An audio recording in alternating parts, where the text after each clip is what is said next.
Again, thank you so much for tuning in to the Raiders Report. You guys can follow me on Twitter, at Mitchell Renz 365. That'd be greatly appreciated. Those are my news. I talked about some rumors. Now I got a fun little segment for you guys that I think you're going to enjoy. 5 Raiders who could play for the Golden State Warriors in the 2018 NBA Finals. Well, I know probably a bunch of you guys that are listening are Warriors fans. I know our CEO is, and, well, the Warriors are up 2-0, and there's a lot of hype around the NBA Finals. So let's get right into it. The first guy in that starting lineup who I think I would put on the team center, but it's going to be Kolton Miller. This guy is an absolute monster. Miller is 6'9", 309 pounds, and is plenty strong. With 24 reps on the bench press at the combine, he's very athletic for the tackle position, which I think could translate to him being a great center for my team. He is a road raider in the rush game, able to leverage his size to easily move defensive ends and outside linebackers out of the way. And I think ultimately that could make him a solid guy, being able to box out dudes and just lead to a ton of rebounds and second chance points for my offense. The NBA comparison I gave for Kolton Miller, Marc Gasol. And I just want to show you some of his combine stats that Miller had, just so you can get a better idea of what kind of athlete Miller is at 6'9". That 40-yard dash time is pretty elite. The vertical is definitely higher than what I could jump. And a 3-cone drill, he's going to be able to move around in the paint pretty well, being able to block some shots as well. Next guy coming up I got in my starting lineup, power forward, Khalil Mack.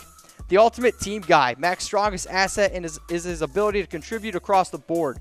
He has a substantial wingspan with a strong frame and is unafraid to bang with the bigger bodies. Mack gives me the confidence to be a decent shooter as well. His vision, I'd imagine, would be great because he finds the holes in defenses, so why not on the court? A terrific rebounder thanks to the combination of aggressiveness, motor, and a big frame. High football IQ translate to high basketball IQ, at least I would imagine so. Great leadership skills, characteristics, and would make him overall, he would make the team just better in general. My NBA player comparison for him is Draymond Green. Now let's check out some of his NFL Combine results. Mack, the thing that jumps off the page to me here, his vertical. 40 inches. That's insane for a linebacker. He's going to be able to throw down some sick dunks. I want Mack playing defense as well.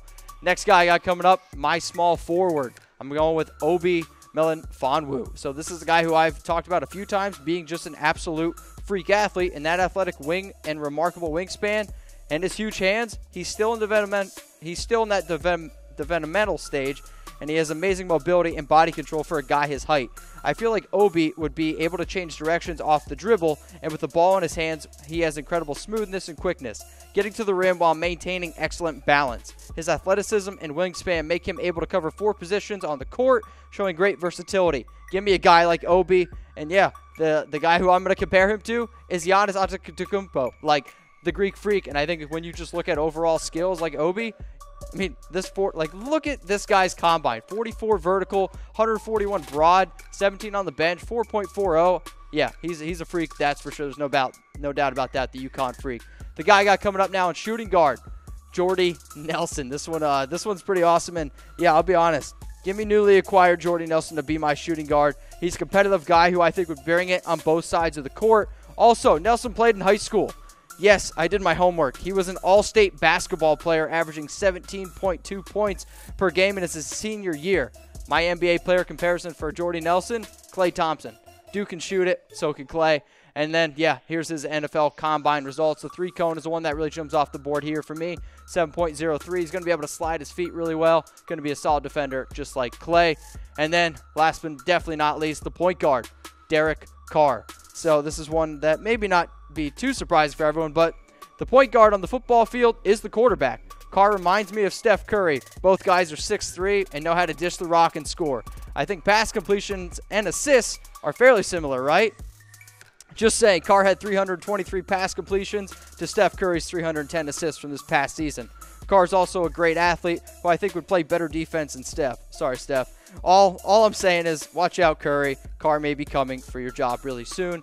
Now, I want you to show you guys real quick, Derek Carr, that he's not just a quarterback. He's a heck of an athlete as well. That 20-yard shuttle, 4.2 seconds. A 40-yard dash time, basically the same amount as Khalil Mack, is kind of why I wanted to go with a guy like Derek Carr. And now I'll just show you a listicle of my entire starting 5. I got Kolton Miller at center, Khalil Mack at power forward, Obi at small forward, and then I got Jordy Nelson at shooting guard and Derek Carr as my point guard.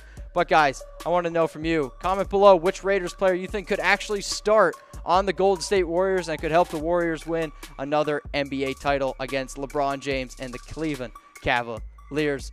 Guys, thank you so much for tuning in to the Raiders Report. Remember to subscribe to the new Oakland Raiders channel on YouTube. That'd be greatly appreciated. And don't be afraid to throw me a follow on Twitter at Mitchell Renz 365. And until next time, go Raiders.